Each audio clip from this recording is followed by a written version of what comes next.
তো বন্ধুরা, আজকে আমরা আলোচনা করব লাইব্রেরি ক্যাটালগিং ও গ্রন্থাগার সূচীকরণ সম্পর্কে, যা গ্রন্থাগার বিজ্ঞানের সবথেকে গুরুত্বপূর্ণ একটি অধ্যায়। অর্থাৎ প্রত্যেকটি গ্রন্থাগারের ক্ষেত্রেই গ্রন্থাগার সূচীকরণ অবশ্যই প্রয়োজন। তো আমরা আলোচনা করব গ্রন্থাগার সূচীকরণ বলতে কী বুঝো, এর উদ্দেশ্য, কার্যাবলী, বিভিন্ন বিষয় সম্পর্কে নিয়ে আলোচনা করব। তো আমরা এখন দেখে নিচ্ছি, ক্যাটালগ শব্দের অর্থ হচ্ছে বিশেষ রীতি, পদ্ধতি বা বিধান অনুসারে যুক্তিপূর্ণ পদ্ধতিতে বিষয়বস্তুর বিন্যাস। তো আমাদের গ্রন্থাগার বিজ্ঞানের জনক ডক্টর এস.আর. রঙ্গনাথনের মতে ক্যাটালগ হলো গ্রন্থাগার সম্পদের সামগ্রিক পরিচয় সমন্বিত বিজ্ঞানসম্মতভাবে প্রস্তুত তথ্য নির্দেশিকা, অর্থাৎ ক্যাটালগ বা সূচি। তো এরপর আমরা চলে আসছি ক্যাটালগিং বা সূচীকরণ। সূচীকরণ বা ক্যাটালগিং কী? তো সূচি প্রস্তুত করার কাজকেই সাধারণত সূচীকরণ বা ক্যাটালগিং বলা হয়। সূচি পাঠক বা ব্যবহারকারীদের ব্যবহার উপযোগী গ্রন্থাগার সম্পদের তথ্য নির্দেশিকা, কার্যকারী, অফিস রেকর্ড ও সূচি প্রস্তুত করার অর্থ হচ্ছে সূচি এন্ট্রি প্রস্তুত করার কাজ, আর সেই এন্ট্রিগুলিকে বিন্যাসের কাজ করে। তো আমরা এখন দেখে নেব সূচীকরণ করতে গেলে সাধারণত কি কি কাজ করতে হয়, গ্রন্থাগার সূচির কাজ কি, গ্রন্থাগারের যে সূচি থাকে তার কাজ কি। যেমন গ্রন্থাগারে সংরক্ষিত সকল উপাদান সম্পূর্ণভাবে বর্ণনা করা ও নির্দিষ্ট পরিকল্পনা অনুযায়ী বিন্যাস করা গ্রন্থাগার সূচির মূল কাজ। দ্বিতীয়ত, বিন্যস্ত পুস্তককে অনুসন্ধানে পাঠকবর্গকে গ্রন্থাগার সূচি সাহায্য করে। এছাড়াও স্বল্প সময়ে পাঠককে যথাযথ তথ্য সরবরাহ করে গ্রন্থাগারের উপর নির্ভরশীল করে তোলাই গ্রন্থাগার সূচির মূল কাজ। এরপর জেনে নেওয়া যাক গ্রন্থাগারের সূচীকরণ বিভাগের কার্যক্রমটি কিভাবে হয়। গ্রন্থাগারে বই ক্রয়, উপহারপ্রাপ্ত অর্থাৎ বিনিময়প্রাপ্ত গ্রন্থসমূহগুলিকে গ্রন্থাগারে আসার পর সেগুলি পরিলেখ খাতা অর্থাৎ অ্যাক্সেশন রেজিস্টারে অ্যাক্সেশন নম্বর দিয়ে সহযোগে লিপিবদ্ধ করা হয়। হয়ে আসার পর আগত গ্রন্থগুলিকে বর্গীকরণ ও কল নাম্বার নির্ধারণ করা হয়। এরপর বর্গীকরণের পর প্রতিটি গ্রন্থের মুখ্য এন্ট্রি অর্থাৎ মেন এন্ট্রি, অতিরিক্ত এন্ট্রি অর্থাৎ অ্যাডেড এন্ট্রি ও রেফারেন্স কার্ড প্রস্তুত করা হয়। এরপর সেগুলিকে সেলফ লিস্ট এন্ট্রি প্রস্তুত করা অথবা একই আখ্যার পরবর্তী কপি হলে সেলফ লিস্ট এন্ট্রিতে পরিলেখ খাতায় তা রেকর্ড করে রাখা। তারপর সূচির বিভিন্ন অংশের নির্দিষ্ট পদ্ধতি অনুযায়ী এন্ট্রিগুলিকে বিন্যাস করা, এন্ট্রির বর্গীকরণ নম্বর অনুযায়ী বিন্যাস করা, গ্রন্থের পুটে অর্থাৎ গ্রন্থের স্পাইনে কল নাম্বারের লেবেল লাগানো, গ্রন্থের গোপনীয় পৃষ্ঠাতে অর্থাৎ যে লাইব্রেরিতে যে গোপনীয় পৃষ্ঠা থাকে সেই পৃষ্ঠাতে পরিগ্রহণ সংখ্যা, অ্যাক্সেশন নাম্বার লিপিবদ্ধ করা এবং গ্রন্থাগারের যে স্ট্যাম্প থাকে সেই স্ট্যাম্প গ্রন্থাগারের বইয়ের বিভিন্ন জায়গায় লাগানো হয় সেই স্ট্যাম্প লাগানো এবং গ্রন্থগুলিতে ডেট লেবেল লাগানো, বুক প্যাকেট লাগানো এবং বুক কার্ড প্রস্তুত করা। এরপর চলে আসছি উপরিউক্ত কাজসমূহ সম্পূর্ণ হলে স্টক রুমে পাঠানো। গ্রন্থাগারের বিভিন্ন কাজ এইভাবেই করা হয়। তো এখন গ্রন্থাগারে সাধারণত অনলাইনের মাধ্যমে হয়ে গেছে, যা কাজটি খুব সহজেই বিভিন্ন সফটওয়্যারের মাধ্যমে করা হচ্ছে। সেই জন্য গ্রন্থাগারিকদের বা গ্রন্থাগার কর্মীদের এই কাজ অনেকটা সহজ হয়ে গেছে আগের থেকে। এরপর চলে আসছি গ্রন্থাগারের সূচীকরণ বিভাগে সূচীকরণের যে কাজটি করবে তার গুণাবলী এবং প্রয়োজনীয়তা কী।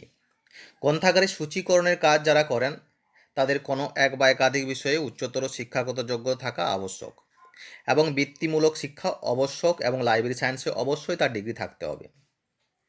তাদের সামগ্রিকভাবে গ্রন্থজগৎ এবং সাম্প্রতিক প্রকাশনার নীতি সম্পর্কে তাদের অবশ্যই ধারণা থাকতে হবে। স্মৃতিশক্তি তাদের যোগ্যতা বৃদ্ধির সহায়ক হবে।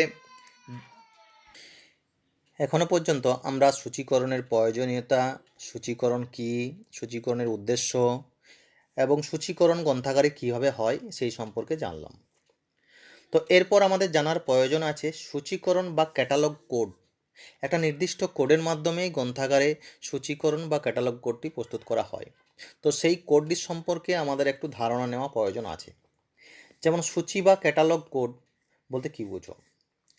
কোড কথাটির আক্ষরিক অর্থ হলো সংহতি, বিধি বা নিয়মাবলী।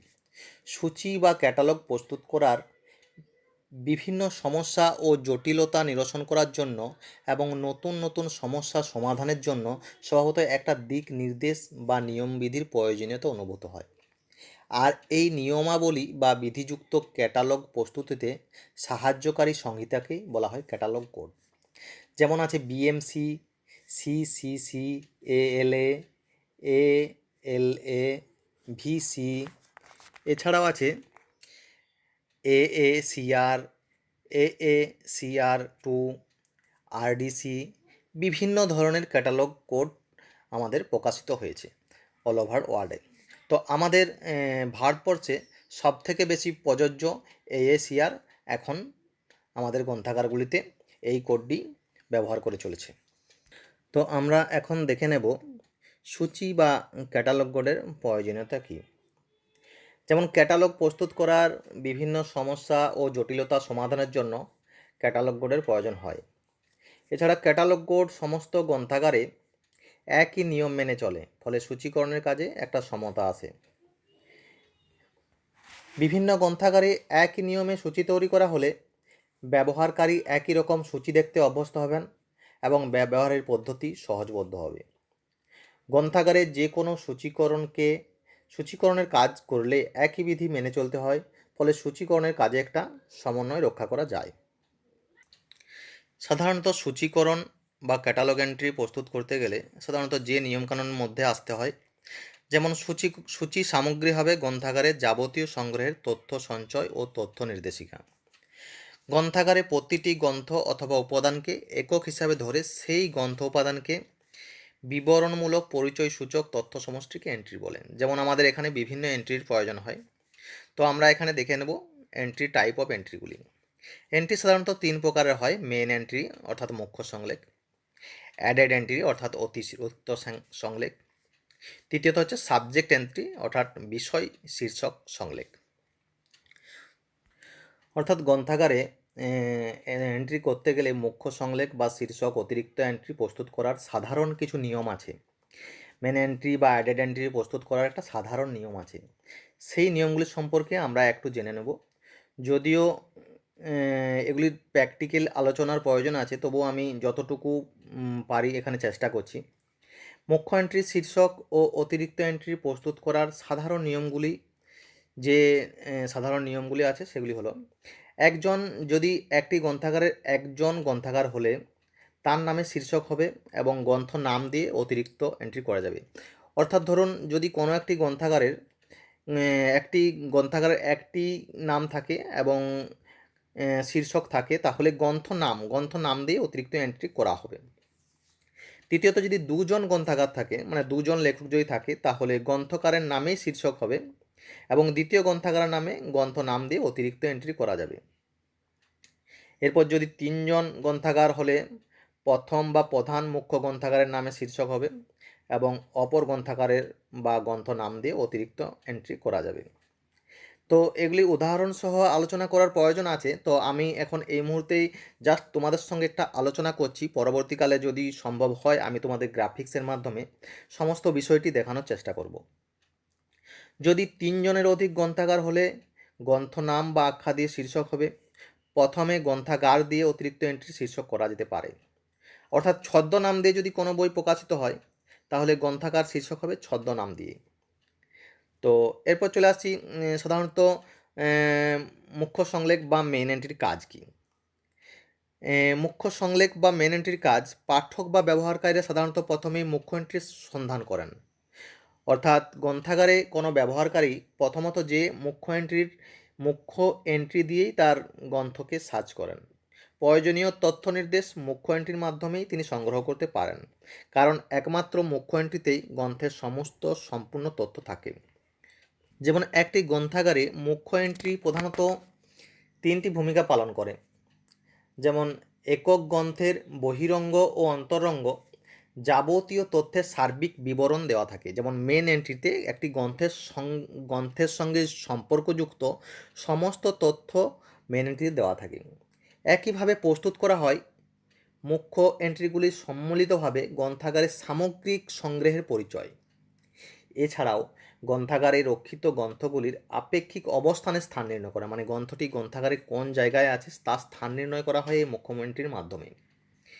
এছাড়াও প্রথমে মুখ্য এন্ট্রির সন্ধান করেন এবং প্রয়োজনীয় তথ্য নির্দেশ মুখ্য এন্ট্রির মাধ্যমে যদি না করেন তখন পরের স্টেপে তাকে যেতে হয়। যেমন এরপর আসছি অ্যাডেড এন্ট্রি। মুখ্য এন্ট্রির পর অ্যাডেড এন্ট্রি করা হয়। অতিরিক্ত এন্ট্রির গঠন বিন্যাস মুখ্য এন্ট্রির অনুরূপ। মুখ্য এন্ট্রিটি যেভাবেই নির্মাণ করা হয় সে একইভাবে অ্যাডেড এন্ট্রি করা হয়। তো এই এন্ট্রির শীর্ষক দ্বিতীয় লিখন সীমা থেকে শুরু করা হয়। একাধিক লাইনের প্রয়োজন হলে প্রথম লিখন সীমা পর্যন্ত লিপিবদ্ধ হয় ও অতিরিক্ত এন্ট্রির গঠন বিন্যাস বিভিন্নভাবে নির্ণয় করা হয়। তো এখানে এটা একটা আলোচনার মানে বিস্তারিত আলোচনার বিষয়, তো এই কম সময়ের মধ্যে যদিও সম্ভব নয়, আমি জাস্ট টাচ করে ছেড়ে দিচ্ছি। এরপর চলে আসছি রেফারেন্স এন্ট্রি। এটি খুবই গুরুত্বপূর্ণ। তো দেখে নেওয়া যাক রেফারেন্স এন্ট্রি বলতে কী বোঝায়। সূচি বা ক্যাটালগ প্রস্তুতের পর বর্ণানুক্রমিক বিন্যাসের ক্ষেত্রে অসুবিধা দূর করার জন্য বর্ণানুক্রমিক বিন্যাসকে অধিকতর কার্যকারী করার জন্য যে পদ্ধতি গ্রহণ করা হয় তা রেফারেন্স বা সংযোগ সূত্র স্থাপন নামে পরিচিত। রেফারেন্সের সংজ্ঞা হচ্ছে a directory from one heading or one entry to another. যেমন এখানে রেফারেন্স এন্ট্রি এর বিভিন্ন প্রকারভেদ আছে। যেমন রেফারেন্স এন্ট্রি হচ্ছে সুনির্দিষ্ট রেফারেন্স ও সাধারণ রেফারেন্স, এই দুই ভাগে ভাগ করা হয়েছে। সুনির্দিষ্ট রেফারেন্সের মাধ্যমে আবার আরও দেখুন রেফারেন্স, আবার এছাড়াও আরও দেখুন রেফারেন্সের মাধ্যমে বিভিন্ন ভাগ আছে। তো এগুলি নিয়ে বিস্তারিত আলোচনা করার প্রয়োজন আছে, যা এই কম সময়ের মধ্যে সম্ভব নয়। তো পরবর্তীকালে যদি সম্ভব হয় আমি তোমাদেরকে বিস্তারিত আলোচনা করে দেখাবো। এরপর চলে আসছি তথ্য লিপিবদ্ধ করার ক্ষেত্রে, মানে কিভাবে তথ্য লিপিবদ্ধ করা হয়, মানে এন্ট্রি তৈরি করা হয় সেই সম্পর্কে একটা জাস্ট একটা ধারণা তোমাদের দিচ্ছি। তথ্য লিপিবদ্ধ করার ক্ষেত্রে মুখ্য এন্ট্রিতে শীর্ষক লিপিবদ্ধ করা হয় প্রথম লিখন সীমা থেকে, অর্থাৎ ফার্স্ট ইন্ডেন্টেশন থেকে শুরু করে। অতিরিক্ত এন্ট্রির ক্ষেত্রে তথ্য লিপিবদ্ধ করা হয় দ্বিতীয় লিখন সীমা থেকে। এবং মুখ্য এন্ট্রি যদি কার্ডে লিপিবদ্ধ করা হয় তবে সেই কার্ডের বিপরীত দিকে সেই গ্রন্থের জন্যই কৃত অতিরিক্ত এন্ট্রি বা বিষয় শীর্ষক এন্ট্রিগুলি তথ্য সংকেত পেন্সিলে লিপিবদ্ধ থাকে। এই তথ্য সংকেতকেই সাধারণত ট্রেসিং বলা হয়। ট্রেসিংটি খুবই গুরুত্বপূর্ণ। যদি কোনো কারণে গ্রন্থাগার থেকে গ্রন্থ বাতিল করা হয় তবে মুখ্য এন্ট্রির সঙ্গে সবগুলি এন্ট্রি অতিরিক্ত বিষয় শীর্ষক এন্ট্রি বাতিল করতে হয়। অর্থাৎ মুখ্য এন্ট্রিতে যে তথ্য থাকে তা গ্রহণ করা হয় সাধারণত টাইটেল পেজ থেকে বা আখ্যাপত্র থেকে। গ্রন্থাগারে যে গ্রন্থ আসে, গ্রন্থ আসার পর সেই গ্রন্থের টাইটেল পেজ থেকে মুখ্য এন্ট্রির জন্য সমস্ত তথ্য সংগ্রহ করতে হয়। এই আখ্যাপত্রের সামনের দিকে রেক্টো এবং বিপরীত দিকে ভার্স যেসব তথ্য মুদ্রিত থাকে সেই সব তথ্যকে ভিত্তি করেই মুখ্য এন্ট্রির তথ্য নির্ধারিত হয়। অতিরিক্ত তথ্যের জন্য গ্রন্থের অন্যান্য অংশ যেমন মুখবন্ধ, ভূমিকা, সূচিপত্র প্রভৃতি বিষয় পর্যালোচনা করার পর তা সংগ্রহ করা হয়। তো আমরা এতক্ষণ আলোচনা করলাম মুখ্য সংলেখের বিভিন্ন তথ্য নিয়ে। তো আমরা একবার দেখে নিই ক্যাটালগ কার্ডের এন্ট্রি বা ক্যাটালগ কার্ড কীভাবে প্রস্তুত করা হয়। যেমন ক্যাটালগ কার্ডের আকার সাধারণত হয় 5x3। কার্ডের শীর্ষক থাকে 1 ইঞ্চি নিচে ভূমির সমান্তরাল একটি সরু লাল রেখা থাকে। তো এই লাল রেখার নিচে সমান্তরাল কয়েকটি হালকা নীল রেখা থাকে। এই রেখাগুলি এন্ট্রি লিপিবদ্ধ করার লাইন ঠিক করে। তো এখানে ফার্স্ট ইন্ডেন্টেশন, সেকেন্ড ইন্ডেন্টেশন বিভিন্ন ধরনের পদ্ধতি আছে, সেই পদ্ধতি অবলম্বন করে তো নির্ণয় করা হয়। তো এগুলি তোমরা টেক্সট বইগুলি যদি ভালো করে পড়ো তাহলে সমস্ত কিছু পরিষ্কারভাবে বুঝতে পারবে। তো সূচীকরণের প্রস্তুত করার ক্ষেত্রে 8টি এরিয়া ASCR এর যে নিয়ম আছে দ্বিতীয় সংস্করণ অনুযায়ী তার মোটামুটি 8টি নিয়ম আছে। সেই 8টি নিয়মকে সুনির্দিষ্টভাবে ফলো করে একটি ক্যাটালগ কার্ড প্রস্তুত করা হয়। যেমন আমি এখানে বলে দিচ্ছি যে নিয়মগুলির কথা বলা হয়েছে সেগুলি আমি বলে দিচ্ছি। যেমন প্রথমত আছে আখ্যা ও লেখকের দায়িত্ব সংক্রান্ত ক্ষেত্র। তো আখ্যা ও লেখকের দায়িত্ব সংক্রান্ত ক্ষেত্র এটি নিয়ে বিস্তারিত আলোচনার প্রয়োজন আছে। এরপর চলে আসছি সংস্করণ সম্পর্কিত ক্ষেত্র। তৃতীয়ত আছে প্রকাশনার রূপ, প্রকাশনা, বিশিষ্ট বিবরণমূলক ক্ষেত্র, অর্থাৎ materials or type, publication, specification, details, অর্থাৎ সামগ্রীর পুঙ্খানুপুঙ্খ বর্ণনা ক্ষেত্র।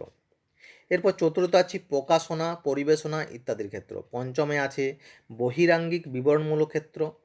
ষষ্ঠে আছে গ্রন্থমালা ক্ষেত্র অর্থাৎ সিরিজ। সাতে আছে টিকা। আটে আছে প্রামাণ্য সংখ্যা অর্থাৎ প্রাপ্তির সংক্রান্ত ক্ষেত্র, অর্থাৎ আইএসবি বা আইএসবিডির নাম্বার, বিভিন্ন ধরনের যে নাম্বার সেগুলি সম্পর্কিত। তো এই 8টি এরিয়া সম্পূর্ণভাবে ঠিকঠাকভাবেই যদি তুমি মেনে চলো তাহলে একটি সুনির্দিষ্ট ক্যাটালগ কার্ড তৈরি করতে পারবে। তো সমস্ত স্টুডেন্টদের উদ্দেশ্যেই বলছি, তোমরা যে টেক্সট বই আছে, ক্যাটালগিংয়ের যে টেক্সট বই আছে, সেই টেক্সট বইগুলি খুব ভালোভাবে মন দিয়ে পড়ো। তোমরা সম্পূর্ণভাবে এই কাভার করতে পারবে। এসএসসি লাইব্রেরিয়ান পরীক্ষায় যদিও তোমাদের প্র্যাকটিক্যালি কিছু আসে না, কিন্তু ইন্টারভিউয়ে এই প্র্যাকটিক্যালি কোশ্চেনগুলি অবশ্যই আসতে পারে, যা তোমাদের পক্ষে খুবই গুরুত্বপূর্ণ। প্র্যাকটিক্যাল তোমাদের জানতেই হবে, যা বিভিন্ন পরীক্ষায় ইন্টারভিউয়ের মাধ্যমে তোমাদের ফেস করতে হবে। থিওরিক্যাল পরীক্ষার মাধ্যমে যদি ফেস না করতে হয়, তাই তোমাদের এই টেক্সট বইগুলি তোমাদের খুব ভালোভাবে সাহায্য করবে। এছাড়াও যে যেখানে গাইড নিচ্ছ সেইখানে স্যারদের সঙ্গে আলোচনা করো, ভালোভাবে জানতে পারবে। এছাড়াও বিভিন্ন মাধ্যমে জার্নাল, নেট, বিভিন্ন সার্চ করে তোমরাও বিভিন্ন তথ্য সংগ্রহ করতে পারো। তো আজকে এই পর্যন্তই আলোচনা করলাম ক্যাটালগিং সম্পর্কে। পরবর্তীকালে আরও অন্যান্য তথ্য নিয়ে আলোচনা করব। তো আজকে এই পর্যন্তই, ধন্যবাদ।